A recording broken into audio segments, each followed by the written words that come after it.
अस्सलाम वालेकुम। मेरा नाम सलमान ख़ान है। मेरा चैनल नाम एजुकेशनल हब। आज मैं आप लोगों के साथ एक नई वीडियो के साथ हाज़िर हूँ। वीडियो में जाने से पहले मैं आप लोगों को ये बताना चाहता हूँ कि अगर आप लोग मेरे चैनल पे नहीं है तो चैनल को सब्सक्राइब करें और बेल आइकन को दबाएं ताकि आपको मज़ीद ऐसी वीडियो बर वक्त मिल सके। तो गाइस, मैं आज आप लोगों को ये बताना चाहता हूँ कि सऊदी गवर्नमेंट की तरफ से जो स्कॉलरशिप्स दिए गए हैं उनमें से 25 यूनिवर्सिटीज़ है, लेकिन 25 यूनिवर्सिटीज़ में से कुछ का जो है लिंक्स का काम नहीं कर रहा और कुछ का जो है वो एडमिशन क्लोज़ हो गए हैं। लेकिन आज मैं आप लोगों को ऐसा एक यूनिवर्सिटी बताना चाहता हूँ कि इसका एडमिशन जो है वो आज खुला हुआ है और उसका नाम है तैयबा यूनिवर्सिटी। तो मैं आप लोगों को आज बताऊंगा कि तैयबा यूनिवर्सिटी जो है वो सिर्फ़ और सिर्फ बैचलर एडमिशन जो है उन्होंने अनाउंस की है। और मैं आप लोगों को ये भी बताऊंगा कि बैचलर एडमिशन्स के लिए क्राइटेरिया क्या है, उनके डॉक्यूमेंट्स क्या क्या चाहिए और एडमिशन्स जो है वो कौन कौन से प्रोग्राम्स में ओपन हैं। तो सबसे पहले आप यहाँ देख सकते हैं कि यहाँ लिखा हुआ है कि अप्लाई फॉर स्कॉलरशिप। तो ये जो स्कॉलरशिप है ये मेल और फीमेल दोनों के लिए हैं। फिर जब हम नीचे आ जाएंगे तो यहाँ बेनिफिट्स लिखा है। तो यहाँ बेनिफिट्स में ये है कि आपको जो है स्कॉलरशिप से जो है क्या बेनिफिट्स मिलेगा।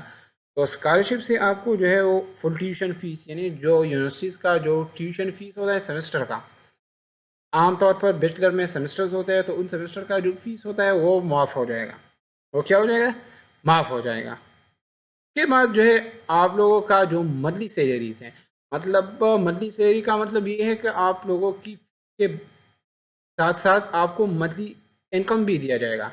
ये मंथली इनकम आपको ये दिया जाएगा। इनमें आप जो है आप अपने लिए बुक्स ख़रीद सकते हैं, अपने लिए जो है हॉस्टल में जो है वो खाना ख़रीद सकते हैं और खाने का बंदोबस्त भी कर सकते हैं। के साथ साथ आपको जो है एयरलाइन टिकट्स, मतलब यहाँ से जो है सऊदी जाना और वहाँ से सऊदी आना, एक टिकट्स यहाँ से सऊदी जाना और एक टिकट सऊदी से यहाँ तक आना, एक टिकट जो है वो सऊदी स्कॉलरशिप में सऊदी गवर्नमेंट जो है वो प्रोवाइड करते हैं। यानी जब एडमिशन आपका होता है तो आपको टिकट प्रोवाइड करेंगे, आपको टिकट जो है वो प्रोवाइड करेगा। जब आपका बेस यानी बैचलर डिग्री जो है वो कंप्लीट हो जाएगा तो आपको आखिर में जो है वापस आने के लिए और टिकट दिया जाएगा। तो टिकट जो है वो एक दिया जाएगा। फिर जो है आपको जो है सैलरी और ट्यूशन की फ़ीस के साथ आपको जो है वो एकोमोडेशंस जो है वो भी दिया जाएगा। नहीं, वो एकोमोडेशन यानी आपको हॉस्टल भी फ्री मिलेगा। यानी ये एक फुली फंडेड स्कॉलरशिप्स है, सऊदी गवर्नमेंट स्कॉलरशिप्स है तैयबा यूनिवर्सिटी। ये अभी ओपन है और गवर्नमेंट स्कॉलरशिप्स 25 यूनिवर्सिटी थी, लेकिन उनमें सिर्फ ये ओपन है अभी और काम भी कर रहा है। इसके साथ साथ tuition fees, monthly salary, tickets, जो जहाज़ का टिकट होता है, एकोमोडेशन यानी हॉस्टल, और इसके साथ आपको जो है हेल्थ इंश्योरेंस भी दिया जाएगा। यानी हेल्थ इंश्योरेंस का मतलब ये है कि आपको जो है अगर कोई हेल्थ में खुदा न खास्ता आपको कोई बीमारी आ गई, आपको जो है फ्री में चेकअप दिया जाएगा। यानी आपका फ्री में चेकअप होगा। तो ये आपका इंश्योरेंस में ये इंश्योरेंस भी दिया जाएगा। अब नीचे आ जाएगा, नीचे आते हैं अवेलेबल फीड्स। तो इसमें ज़्यादातर जो है बहुत सी सारी फीड्स मौजूद है, लेकिन फिर भी हम डिस्कस करते हैं कि इनमें कौन कौन सी फीड्स मौजूद है। तो इनमें जो है एक इंजीनियरिंग फील्ड और साइंस, यानी इंजीनियरिंग फील्ड से जो लिंक फील्ड है मैकेनिकल इंजीनियरिंग है, उसमें टेलीकॉम इंजीनियरिंग है, उनमें और भी इंजीनियरिंग फील्ड है। तो उन सारी फील्ड इंजीनियरिंग में आ गए। अब साइंस फील्ड भी है, यानी साइंस में बायोलॉजी है, केमिस्ट्री भी है, botany, zoology, chemistry, physics, science field में जितनी फील्ड है वो सब के सब साइंस में आ गए। में बिजनेस एडमिनिस्ट्रेशन में भी एडमिशन ओपन है, एजुकेशन में भी ओपन है, लॉ में भी ओपन है, कंप्यूटर साइंस में भी ओपन है, और इसके साथ साथ इंजीनियरिंग यानी इंजीनियरिंग का एक अलग सा कैटेगरी है, उनमें और भी सब्जेक्ट्स हैं। तो वो भी आर्ट्स में जितनी सब्जेक्ट आती है यानी ह्यूमैनिटीज़ और आर्ट्स जो है वो एक टर्म है। और इसमें जो है कम्युनिटी और फैमिली साइंस का एक कोर्स होता है, वहाँ पर पढ़ाई जाती है। तो वो भी जो है इन स्कॉलरशिप के कोर्सेज में शामिल है। अब नीचे आते हैं कि इनमें डॉक्यूमेंट्स की क्या क्या ज़रूरत होती है। तो सबसे पहले आपको जो है अगर आपका जो सेकेंड ईयर जो है यानी हम वहाँ जो है आप उनको हाई स्कूल डिप्लोमा कहते हैं, और हम यहाँ जो है इनको सेकेंड ईयर यानी 12th स्टैंडर्ड जो है वो कहते हैं। आपके साथ आपका 12th स्टैंडर्ड का सर्टिफिकेट मौजूद हो, और इसके साथ साथ आपके पास जो है ट्रांसक्रिप्ट, उनको वहाँ ट्रांसक्रिप्ट कहते हैं, यहाँ उनको डीएमसी कहते हैं। देखिए आपको आपके पास डीएमसी हो, आपके पास सेकेंड ईयर का जो है वो सर्टिफिकेट मौजूद हो, और इसके साथ आपका 10th सर्टिफिकेट और 10th डीएमसी भी मौजूद हो, क्योंकि वह अपलोडिंग में जो है वो ज़रूरी है।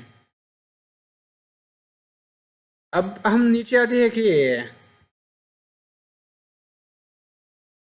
यहाँ भी लिखा हुआ है कि the student grade in secondary state and not very good. मतलब ये है कि हमको जो है जब सर्टिफिकेट मिलते हैं वहाँ पे हमारी जो मार्क्स की बुनियाद पे या परसेंटेज की बुनियाद पे हमें गुड, एक्सीलेंट, वेरी गुड ये लिख जाते हैं। तो आप अपनी सर्टिफिकेट में देखें कि आपका जो है वो वेरी गुड से जो है वो नीचे तो नहीं है। इसमें जो है आपके पास जो है वो जब जो है आप अब आपका एडमिशन यानी अप्लाई हो जाएगा, तो आप इंटरव्यू से पहले पहले जो है आप एम्बेसी से अपना डॉक्यूमेंट्स जो है वो अटेस्ट करवाएंगे, क्योंकि ये ज़रूरी है इंटरव्यू के लिए। जब आप जो है अपना डॉक्यूमेंट जो है वो इंटरव्यू में अटेस्ट जो है वो शो नहीं करेंगे, तो आपको इंटरव्यू के लिए या तो बुलाएंगे नहीं, या आपका इंटरव्यू जो है वो कंडक्ट नहीं करेंगे वो। तो आप सबसे पहले इस्लामाबाद में या कोई भी आपकी कंट्री में जो भी एम्बेसी है, वहाँ से आप जो है वो अपना डॉक्यूमेंट सारा मैट्रिक से लेकर एफईसी तक वो सर्टिफाइड करेंगे। जब आप एम्बेसी जाएंगे तो वहाँ का सारा अमल जो है वो आप लोगों को जो है वो किया जाएगा। और मैं इसके बाद जो है एम्बेसी की जो प्रोसेस है, इन पर भी मैं एक वीडियो बनाऊंगा कि एम्बेसी की प्रोसीजर क्या है, वहाँ जाके वहाँ आप जो है अपना डॉक्यूमेंट जो है वो कैसे अटेस्ट करवा सकते हैं। के बाद जो है आपके पास जो है वो पासपोर्ट हो, और पासपोर्ट में आपका 6 मंथ तक वैलिडिटी यानी एक्सपायरी डेट 6 मंथ तक हो, और इसमें के बाद आपके पास जो है वो मेडिकल रिपोर्ट भी मौजूद है। मेडिकल के रिपोर्ट फॉर्म जो है वो उनका अलग एक रिपोर्ट फॉर्म होता है, वो भी आप जो है डॉक्टर से अटेस्ट करवाएंगे। फिर इसके बाद जो है अगर कोई बंदा जो है सबसे पहले मुस्लिम नहीं हो और इनके बाद मुस्लिम हो गए हो, तो उनको जो है मुस्लिम का सर्टिफिकेट भी चाहिए। और अगर इसके डॉक्यूमेंट के साथ साथ आपके डॉक्यूमेंट्स में जो है हर डॉक्यूमेंट्स की अरबिक ट्रांसलेशन डॉक्यूमेंट्स भी हो, यानी डीएमसी की अरबिक ट्रांसलेशन भी हो, यानी हमारा डीएमसी जो है वो इंग्लिश में है। तो जब आप एम्बेसी जाएंगे तो वहाँ आपको अरबिक ट्रांसलेशन करवाएंगे। उसके बाद जो है जब आप फॉर्म फिल करें, और इनके लिए जो है 17 से लेकर 25 एज तक जो है वो मिनिमम रिक्वायरमेंट है। 25 से आगे नहीं होगा, 17 से नीचे नहीं होगा जब आप 20 के लिए जो है वो अप्लाई करवाएंगे। और हर कंट्री वाले जो है वो अप्लाई कर सकते हैं इनके लिए। और ये जो थी मैंने सारा का सारा जो है वो चीज़ें आपके साथ शेयर की। और इसके साथ साथ जो है जब आप डॉक्यूमेंट्स तैयार करेंगे, तो इसके बाद जो है अप्लाई का जो प्रोसीजर है वो यहाँ आ जाता है। तो अगर आप जो है वो आपका क्राइटेरिया जो है वो फुलफिल है और आप एडमिशन करवाना चाहते हैं, तो मैं कमेंट सेक्शन में अपना व्हाट्सएप नंबर जो है वो शेयर करवाऊँगा। तो आप मेरे साथ जो है व्हाट्सएप के थ्रू जो है वो कांटेक्ट कर सकते हैं, तो मैं आप लोगों की एडमिशन जो है वो करवाऊँगा। तो मिलते हैं नेक्स्ट वीडियो के साथ। अल्लाह हाफिज़।